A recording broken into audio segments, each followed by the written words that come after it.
તો 22 જાન્યુઆરી અયોધ્યામાં આયોજિત રામ મંદિર પ્રાણ પ્રતિષ્ઠા મહોત્સવના કાર્યક્રમમાં કોંગ્રેસના પૂર્વ અધ્યક્ષ સોનિયા ગાંધી અને વર્તમાન અધ્યક્ષ મલ્લિકાર્જુન ખડગે સામેલ નહીં થાય. કોંગ્રેસે કહ્યું કે ભાજપ અને આરએસએસે રાજકીય ફાયદા માટે ધાર્મિક કાર્યક્રમને ઇવેન્ટ બનાવી છે. કોંગ્રેસે અયોધ્યામાં 22 જાન્યુઆરીએ યોજાનાર રામલલ્લાના પ્રાણ પ્રતિષ્ઠા કાર્યક્રમમાં ભાગ લેવાનો ઇનકાર કરી દીધો છે. સોનિયા ગાંધી, મલ્લિકાર્જુન ખડગે, અધીર રંજન સહિત કોંગ્રેસના તમામ નેતાઓ આ કાર્યક્રમમાં હાજરી આપશે નહીં. કોંગ્રેસ ભાજપ ઉપર કાર્યક્રમમાં રાજનીતિનો આરોપ લગાવ્યો છે. કોંગ્રેસે સોશિયલ મીડિયા ઉપર એક પત્ર શેર કર્યો છે, જેમાં તેમણે રામ મંદિરના ઉદ્ઘાટનમાં સામેલ ન થવાના નિર્ણયનું કારણ જણાવ્યું છે. કોંગ્રેસ પોતાના નિવેદનમાં જણાવ્યું છે કે ભગવાન રામ આપણા દેશના કરોડો લોકો દ્વારા પૂજનીય છે. ધર્મ એ અંગત બાબત છે, પરંતુ ભાજપ આરએસએસ અયોધ્યા મંદિરને રાજકીય પ્રોજેક્ટ બનાવી દીધું છે. અધૂરું રામ મંદિરનું ઉદ્ઘાટન ભાજપ અને આરએસએસના નેતાઓ ચૂંટણીમાં ફાયદો મેળવવા માટે કરી રહ્યા હોવાનું દેખીતું છે. તેથી સુપ્રીમ કોર્ટના 2019ના નિર્ણયના ચુકાદાનું પાલન કરતા અને કરોડો લોકોની આસ્થાનું સન્માન કરતા મલ્લિકાર્જુન ખડગે, સોનિયા ગાંધી અને અધીર રંજન ચૌધરીએ ભાજપ आरएसएसनी आ इवेंटनी निमंत्रणનું સન્માન ઠુકરાવી દીધું છે. सबको इन्वॉल्व करके जब एक देश का मर्यादा पुरुष का सम्मान करने के लिए कुछ कर रहे हो तो सबको तो इन्वॉल्व करो. हर धर्म का आदमी को इन्वॉल्व करो. इधर तो बौद्ध धर्म का भी है, मुस्लिम्स भी है, क्रिश्चियंस भी है. हर धर्म का आदमी इधर रहता है. You can't make it just your thing. At the same time protocol he maintain कर रहे हैं. How does it work? You are not even calling the President of India, who is from your party. What sort of respect are you giving to the Constitution or to the government? Mr. Advani is not being called, a senior leader. He is their leader who started this whole thing. He is himself not invited. First, let them rectify their house. ભાજપે આ મુદ્દે કોંગ્રેસ ઉપર નિશાન તાકતા કહ્યું છે કે Indian ગઠબંધન સતત સનાતન ધર્મની ઉપેક્ષા કરી રહ્યું છે. इंडिया अलायंस ने सोनिया जी के नेतृत्व में, कांग्रेस के नेतृत्व में बार बार सनातन धर्म की उपेक्षा की, अपमानित किया. और अब इंडिया अलायंस के नेताओं द्वारा प्राण प्रतिष्ठा के पुण्य आमंत्रण को ठुकराना उनकी सनातन विरोधी सोच को दर्शाता है. ગયા મહિને મલ્લિકાર્જુન ખડગે, સોનિયા ગાંધી અને અધીર રંજન ચૌધરીને રામ મંદિરના ઉદ્ઘાટન સમારોહમાં હાજરી આપવા માટે આમંત્રણ મળ્યું હતું. જોકે આ પહેલા વિપક્ષના ઘણા નેતા મહોત્સવમાં સામેલ થવાનો ઇનકાર કરી ચૂક્યા છે. તેમનો આરોપ છે કે ભાજપે ભગવાન રામના કાર્યક્રમને પોતાની પાર્ટીનો કાર્યક્રમ બનાવી દીધો છે. Bureau report, GSTV. તો લાંબા સમયથી અવઢવ પછી અંતે કોંગ્રેસે અયોધ્યામાં ભગવાન શ્રી રામની મૂર્તિની પ્રાણ પ્રતિષ્ઠાના કાર્યક્રમમાં હાજર નહીં રહેવાનો નિર્ણય જાહેર કર્યો. આ નિર્ણય મુદ્દે કોંગ્રેસની નેતાગીરી બે ભાગમાં વહેંચાઈ. કોંગ્રેસના સૂત્રોનું કહેવું છે કે સાઉથની લોબી કાર્યક્રમમાં હાજર નહીં રહેવાના મતની હતી અને તેની જીત થઈ છે. કોંગ્રેસના નેતાઓને એક વર્ગ માને છે કે લોકસભાની ચૂંટણીમાં કોંગ્રેસે ભાજપ સામે ચાલીને એક મુદ્દો આપી દીધો છે. ભાજપ હવે કોંગ્રેસ પર મુસ્લિમ તૃષ્ટિકરણ માટે અયોધ્યાના કાર્યક્રમમાં ગેરહાજર રહેવાનો આક્ષેપ કરી ભરપૂર રાજકીય ફાયદો મેળવશે. બીજો વર્ગ માને છે કે કોંગ્રેસને હિન્દુઓનો ભાજપને વફાદાર વર્ગ મત આપવાનો નથી. એ જોતા કાર્યક્રમમાં હાજર રહેવાથી કોંગ્રેસ માટે બાવાના બેઉ બગડ્યા જેવો ઘાટ થતો હોય, કેમ કે મુસ્લિમો પણ નારાજ થઈને કોંગ્રેસથી દૂર થઈ ગયા હોત. કર્ણાટક, તેલંગાણા જેવા રાજ્યોમાં કોંગ્રેસની સરકાર છે. તેનો ફાયદો લોકસભાની ચૂંટણીમાં ના મળ્યો હોત. તેથી કોંગ્રેસે યોગ્ય નિર્ણય લીધો છે.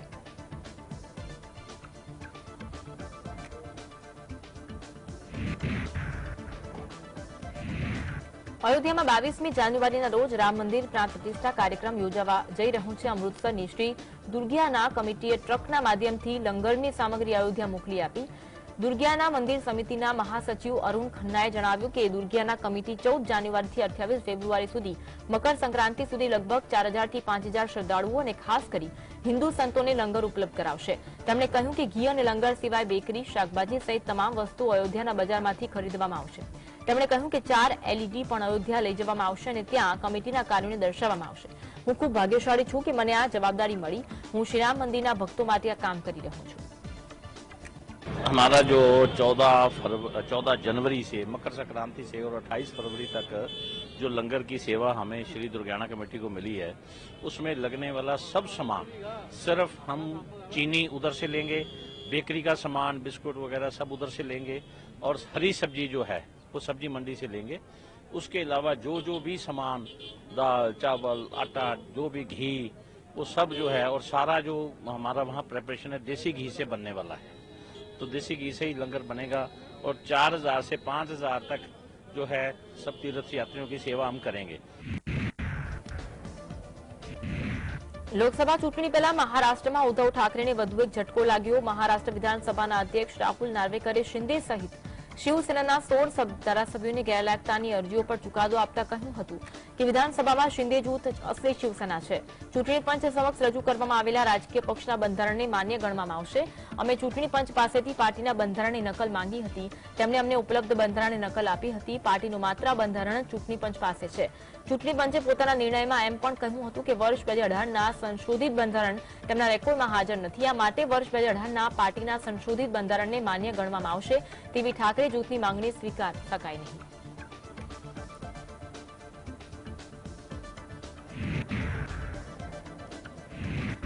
ઉદ્ધવ ઠાકરે સમૂહની શિવસેનાના નેતા સંજય રાઉતે જણાવ્યું, 60 વર્ષ પહેલા જ્યારે શિવસેનાના પાર્ટીની સ્થાપના થઈ ત્યારે એકનાથ શિંદેનો જન્મ પણ થયો નહોતો। મહારાષ્ટ્ર વિધાનસભાના સ્પીકર નાર્વેકરે તેમને શિવસેનાના માલિક ગણાવી દીધા છે। ભાજપ બાલાસાહેબ ઠાકરેની શિવસેનાને ખતમ કરવા માંગતી હતી, પરંતુ ક્યારેય સફળ નહીં થાય, કારણ કે પાર્ટી લોકોમાં હજુ પણ જીવિત છે। जो 60 साल पहले स्थापना हो गई थी, उस वक्त आज के जो शिवसेना के मालिक है मिस्टर शिंदे, जैसे नार्वेकर ने कहा विधानसभा स्पीकर, उनकी उम्र क्या थी, क्या उनका जन्म हुआ था? अब वो शिवसेना के मालिक और बाला साहब ठाकरे जी की शिवसेना इतिहास जमा हो गई। भारतीय जनता पार्टी का ये एक बहुत बड़ा षड्यंत्र रहा, बहुत बड़ा पुराना सपना रहा था कि एक दिन हम बाला साहब ठाकरे की शिवसेना खत्म कर देंगे। મણિપુરના મુખ્યમંત્રી બિરેન સિંહ કોંગ્રેસ પાર્ટીને ઇમ્ફાલના પેલેસ ગ્રાઉન્ડમાં ભારત જોડો ન્યાય યાત્રા શરૂ કરવાની મંજૂરી આપી નથી। કોંગ્રેસ પાર્ટી 14મી જાન્યુઆરીના રોજ રાહુલ ગાંધીની આગેવાનીમાં મણિપુરથી આ યાત્રાની શરૂઆત કરવાની છે। મણિપુર કોંગ્રેસના અધ્યક્ષ કેશમ મીકચંદ્રે જણાવ્યું કે અમારી પ્રાદેશિક કમિટીના સભ્યો મુખ્યમંત્રીને મળ્યા હતા, જોકે તેમને પેલેસ ગ્રાઉન્ડ પર યાત્રાની શરૂઆત કરતા કાર્યક્રમે પરવાનગી આપી નથી। આ મુદ્દે 2 જાન્યુઆરીના રોજ સંબંધિત અધિકારીઓને મંજૂરી માંગતો પત્ર પણ લખ્યો હતો। મણિપુરમાં જો કોઈ જાહેર સ્થળ પર જનહિતમાં યોજાનારા કાર્યક્રમની મંજૂરી આપવામાં ન આવે તો એ ખરેખર દુર્ભાગ્યપૂર્ણ છે। અગાઉ પણ અનેક નેતાઓએ ગ્રાઉન્ડ પેલેસ ખાતે કાર્યક્રમ યોજ્યા છે, આ અમારા અધિકારનું ઉલ્લંઘન છે। Program is scheduled to be held on 14th January, so we don't have much time, so that's why we went and meet Honorable Chief Minister Shri N. Biren Singh. So he straightly declined that he would not give any public land in Manipur. So it is very unfortunate that the using of this public land, it is our right, and public land for public purpose. So the lands doesn't belong to Chief Minister's individual. Congress પાર્ટીના મહાસચિવ કેસી વેણુગોપાલે જણાવ્યું કે ભારત જોડો ન્યાય યાત્રા એક બિન રાજકીય યાત્રા છે। અમે આ યાત્રા થકી મણિપુરમાં રાજનીતિ કરવાના નથી। પ્રદેશમાં જ્યારે હિંસા થઈ રહી હતી ત્યારે પણ રાહુલ ગાંધીએ રાજ્યની મુલાકાત લીધી હતી। અમે મણિપુરમાં શાંતિ સ્થાપિત કરવા માંગીએ છીએ। જ્યારે અમે પૂર્વથી પશ્ચિમ તરફ યાત્રા કરી રહ્યા છે તો અમે મણિપુરને કેવી રીતે અવગણી શકીએ? રાજ્ય સરકારે ઇમ્ફાલના પેલેસ ગ્રાઉન્ડ પાસેથી યાત્રાની શરૂઆત કરવાની મંજૂરી આપી નથી, તો અમે મણિપુરની અન્ય કોઈ જગ્યા પરથી યાત્રાની શરૂઆત કરી છે। અમારા પ્રતિનિધિ અન્ય કોઈ સ્થળ પરથી યાત્રા કાઢવાની વાત કરી અને પ્રદેશના મુખ્યમંત્રીએ મુદ્દે સહમતિ દર્શાવી છે, એવી અમારી પાસે જાણકારી છે। અમે મણિપુરથી જ કોંગ્રેસની આ યાત્રાની શરૂઆત કરીશું। This yatra, basically you know that this yatra is not a political yatra. We are not going to politicize entire Manipur issue through this yatra. Earlier also Rahul Gandhi visited Manipur during the period of violence. Our request is clear that to make a peaceful Manipur. When we are starting a yatra from east to west, how can we avoid Manipur? Then what message we are giving to the people of the country? No, no, we need to start the yatra from Manipur only. This is not going to, we are not going to make any tamasha there. We are now going to do yatra in Manipur in another location. તો 2024ની લોકસભા ચૂંટણી પહેલા મોદી સરકાર પાસે હજુ એક મોટું હથિયાર બાકી છે, જે છે 2024નું વચગાળાનું બજેટ. મનાઈ રહ્યું છે કે સરકારનું આ વચગાળાનું બજેટ મહિલા કેન્દ્રિત હોઈ શકે છે, જેમાં મહિલા ખેડૂતો માટે સન્માન નિધિ 6,000થી વધારી 12,000 રૂપિયા પણ થઈ શકે છે. ભારતમાં આશરે 26 કરોડ ખેડૂતો છે, જેમાં માત્ર 13% જમીન મહિલાઓના નામે છે. 2024ની લોકસભા ચૂંટણી લડતા પહેલા મોદી સરકાર મહિલાઓ માટે ઘણી મોટી યોજનાઓ લાવવાની તૈયારી કરી રહી છે. 1 ફેબ્રુઆરીએ રજૂ થનારા વચગાળાના બજેટમાં આ અંગે ઘણી મહત્વની જાહેરાત થઈ શકે છે. બજેટમાં મહિલા ખેડૂતો માટે પ્રધાનમંત્રી કિસાન સન્માન નિધિ રકમ વાર્ષિક 6,000 રૂપિયાથી વધારીને 12,000 રૂપિયા થઈ શકે છે. મહિલા ખેડૂતો માટે રકમ બમણી કરવાની સરકાર ઉપર 120 કરોડ રૂપિયાનો વધારાનો બોજો પડશે. મોદી સરકારે અત્યાર સુધીમાં 15 હપ્તામાં ખેડૂતોના ખાતામાં 2.8 લાખ કરોડ રૂપિયાથી વધુની રકમ મોકલી છે. ભારતમાં લગભગ 26 કરોડ ખેડૂતો છે. દેશમાં જે ખેડૂતોના નામે જમીન છે તેમાં માત્ર 13% મહિલાઓ છે. આર્થિક રીતે વંચિત મહિલાઓ માટે કેશ ટ્રાન્સફર સ્કીમ શરૂ કરવાની પણ યોજના છે. કેન્દ્ર સરકાર 21 વર્ષથી વધુ ઉંમરની એવી મહિલાઓ માટે કેશ ટ્રાન્સફર સ્કીમ લાવવાનું પણ વિચારી રહી છે, જેમણે સરકારની કોઈ પણ કલ્યાણકારી યોજનાઓનો લાભ લીધો નથી. આ ઉપરાંત મનરેગામાં મહિલા કામદારોને પ્રાથમિકતા આપવામાં આવશે. હાલમાં મનરેગામાં મહિલાઓનો હિસ્સો 59.26% છે, જે 2020 અને 21માં 53.19% હતો. કેન્દ્ર સરકારની કલ્યાણકારી યોજનાઓમાં મહિલાઓની ભાગીદારી વધી રહી છે. મોદી સરકાર દર વર્ષે જેન્ડર બજેટિંગમાં 30% વધારાના લક્ષ્ય સાથે કામ કરી રહી છે. દેશમાં બિનવેતનધારી મહિલાઓનું અર્થતંત્રમાં જબરદસ્ત યોગદાન છે. એનએસએસના ડેટા પ્રમાણે દેશમાં આવી મહિલાઓનું યોગદાન 22.7 લાખ કરોડ રૂપિયાનું છે, જે દેશના જીડીપીના લગભગ 7.5% છે.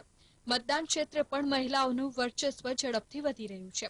મોદી સરકાર મહિલાઓ પ્રત્યે વધુ ધ્યાન આપી રહી છે. તેનું બીજું કારણ એ પણ છે કે મહિલા મતદાતાઓની સંખ્યા સતત વધારો થઈ રહ્યો છે. 2019ની લોકસભા ચૂંટણીમાં દેશમાં 62 કરોડ વોટ પડ્યા, જેમાંથી 30 કરોડ મહિલાઓ હતી.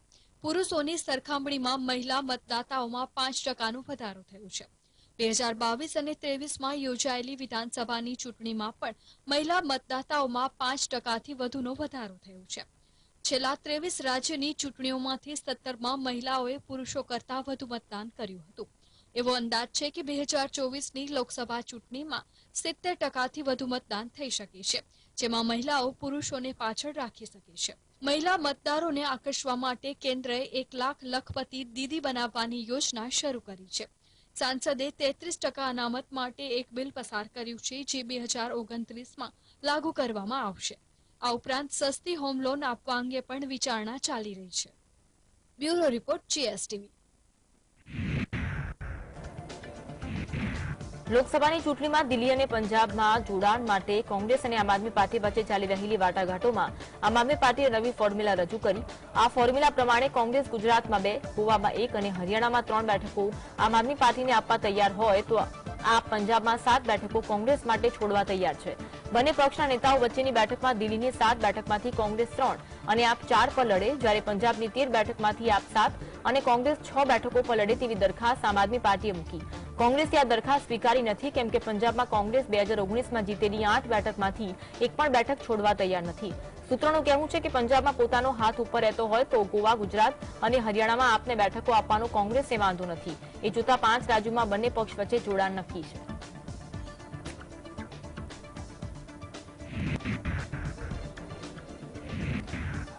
જમ્મુ કાશ્મીરના પૂર્વ મુખ્યમંત્રી અને નેશનલ કોન્ફરન્સ પાર્ટીના નેતા ઉમર અબ્દુલ્લાએ જણાવ્યું કે સમગ્ર વિશ્વ સમક્ષ ભારતને મધર ઓફ ડેમોક્રેસી કહેવામાં આવે છે, પરંતુ ખબર નહીં કેમ જ્યારે જમ્મુ કાશ્મીરની વાત કરવામાં આવે ત્યારે આ વાત લોકો ભૂલી જાય છે. જો શહેરી સ્થાનિક સ્વરાજ્યની સંસ્થાઓની ચૂંટણી માટે સીમાંકન જરૂરી હતું તો વહીવટી તંત્રએ ઘણું વહેલું કરવાની જરૂર હતી. શા માટે તેઓએ ચૂંટાયેલી સંસ્થાઓની મુદત પૂરી થાય ત્યાં સુધી રાહ જુએ છે? જમ્મુ કાશ્મીરમાં વિધાનસભાની ચૂંટણી યોજવા મુદ્દે પણ સુપ્રીમ કોર્ટે નિર્દેશ આપ્યા. જમ્મુ કાશ્મીરમાં ચૂંટણી યોજવાનું કામ ચૂંટણી પંચનું છે, પરંતુ સર્વોચ્ચ અદાલતે 30 સપ્ટેમ્બર પહેલા વિધાનસભાની ચૂંટણી યોજવાના નિર્દેશ આપ્યા છે. अगर मदर ऑफ डेमोक्रेसी है तो यहाँ क्यों नहीं? मैंने उस वक्त भी ये बार बार अपनी तकरीरों में कहा कि अगर अर्बन लोकल बॉडीज के लिए डिलिमिटेशन करने का सवाल था तो ये तो आप बहुत पहले कर सकते थे। डिलिमिटेशन का फैसला इलेक्टेड बॉडीज का खत्म होने के बाद क्यों लिया गया, इस पे कोई जवाब नहीं। एक एक करके पहले तो आपने असेंबली खत्म किया, फिर आपने अर्बन लोकल बॉडीज खत्म किए, अब आपने पंचायतें खत्म की। या फिलहाल तो हमें लगता है कि पार्लियामेंट का इलेक्शन कराना इनका यहाँ इनकी मजबूरी है। और कितने अफसोस की बात कि असेंबली इलेक्शन पे भी सुप्रीम कोर्ट को हिदायत देनी पड़ी। હૈદરાબાદના નામપલ્લી રેલવે સ્ટેશન પાસે ચેન્નાઈ હૈદરાબાદ વચ્ચે દોડતી ચારમિનાર એક્સપ્રેસના 3 કોચ પાટા પરથી નીચે ઉતરી ગયા હતા। અકસ્માતમાં ઓછામાં ઓછા 5 મુસાફરો ઘાયલ થયા, જેમને સારવાર માટે હોસ્પિટલ દાખલ કરાયા। ટ્રેનની ગતિ ધીમી હોવાથી મોટી દુર્ઘટના ટળી। દક્ષિણ મધ્ય રેલવેના જનસંપર્ક અધિકારી રોકાશે જણાવ્યું હતું કે રવિવારે લગભગ 9:15 દુર્ઘટના બની। ટ્રેનને રોકાવાની જરૂર હતી, પરંતુ એ ત્યાં અટકાઈ નહીં અને આગળ વધી, પરિણામે 3 કોચ પાટા પરથી નીચે ઉતરી ગયા। Charminar એક્સપ્રેસના sleeper coach S2, S3 અને S6 પાટા પરથી નીચે ઉતર્યા હતા। આ ઘટનાની અન્ય કોઈ ટ્રેનના કાર્યક્રમને અસર થઈ નથી, એટલે કે રૂટ પર ટ્રેનોની અવરજવર નિયમિત રૂપે ચાલુ છે। રેલવે વિભાગ દુર્ઘટના કયા કારણે થઈ તેની તપાસ કરશે। While rolling into Nampally station, hit the dead end, leading to derailment of 3 coaches, S2, S3 and S6 coaches. As a result, 6 passengers were injured. They have been taken to Railway Hospital and all necessary attention is being given to them. As per preliminary information, all of them have minor injuries. However, we are ensuring that all the passengers are completely safe. Further, we are giving them all necessary medical attention to ensure and being properly examined. With respect to movement of the trains, the impact has been negligible on other trains. The movement is normal and only one pair of MMTS trains is only cancelled as of now. કેન્દ્ર સરકારે પ્રજાસત્તાક દિનની પરેડમાં પંજાબ અને દિલ્હી સરકારના ટેબ્લોને નકારી કાઢ્યા। તેનો વિવાદ શમ્યો નથી, ત્યાં હવે કર્ણાટકનો ટેબ્લો પણ નકારી કાઢતા કોંગ્રેસ મેદાનમાં આવી ગઈ। મુખ્યમંત્રી સિદ્ધારમૈયાએ આક્ષેપ કર્યો કે કર્ણાટકમાં કોંગ્રેસની સરકાર હોવાથી ટેબ્લો નકારી કાઢાયો છે, કર્ણાટકની પ્રજાનું અપમાન કરાયું છે। સિદ્ધારમૈયાનો દાવો છે કે કર્ણાટકના ટેબ્લોમાં અંગ્રેજો સામે લડનારા 7 કન્હૈયા બહાદુરોની થીમ હતી, પણ કેન્દ્ર સરકારે તેમને નકારીને કન્નડ પ્રજાનું અપમાન કર્યું। કર્ણાટકનો ટેબ્લો ગયા વર્ષે પણ નકારી કાઢાયેલો, પણ ચૂંટણી હોવાથી પાછળથી તેને મંજૂરી અપાયેલી એવો પણ કોંગ્રેસે આક્ષેપ કર્યો। ભાજપ આ મુદ્દે મૌન છે, પણ સૂત્રોનું કહેવું છે કે કર્ણાટકના ટેબ્લોમાં મૈસૂરના ટીપુ સુલતાનનો પણ સમાવેશ કરાયો હોવાથી ટેબ્લોને નકારી કાઢ્યો છે। ભાજપ અને હિન્દુવાદી સંગઠનો ટીપુ સુલતાનને ધર્મ અને હિન્દુ વિરોધી ગણાવી તેનો વિરોધ કરે છે।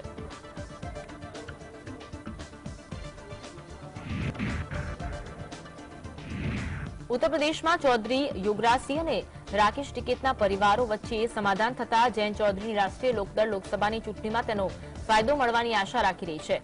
પશ્ચિમ ઉત્તર પ્રદેશની 5 લોકસભા બેઠકો પર તેની અસર વર્તાશે તેવું લોકદળના નેતા માને છે। મુઝફ્ફરનગરમાં છેલ્લા 5 દાયકાથી ચાલતી બંને પરિવારો વચ્ચેની દુશ્મનાવટના કારણે જાટ મતો વહેંચાઈ જતા હતા। યોગરાજના પિતા ચૌધરી જગબીરસિંહની હત્યાના કેસમાં નરેશ ટિકેત આરોપી હતા, પણ નિર્દોષ છૂટ્યા હતા। એ પછી બંને પરિવારો વચ્ચેની દુશ્મનાવટ ગાઢ બની હતી। જયંત ચૌધરી આ વખતે યુવરાજને મુઝફ્ફરનગર લોકસભા બેઠક પરથી ઉભા રાખવા માંગે છે। આ બેઠક પર છેલ્લી 2 ચૂંટણીની જાટ નેતા સંજીવ બાલિયાન જીતે છે। ટિકિટ અને યુવરાજનો પરિવાર એક થઈને બાલિયાને પડકાર આપી શકશે। રાકેશ ટિકિટને હરાવીને વિધાનસભાની ચૂંટણી જીતનારા યુવરાજ માયાવતીની સરકારમાં મંત્રી રહી ચૂક્યા છે।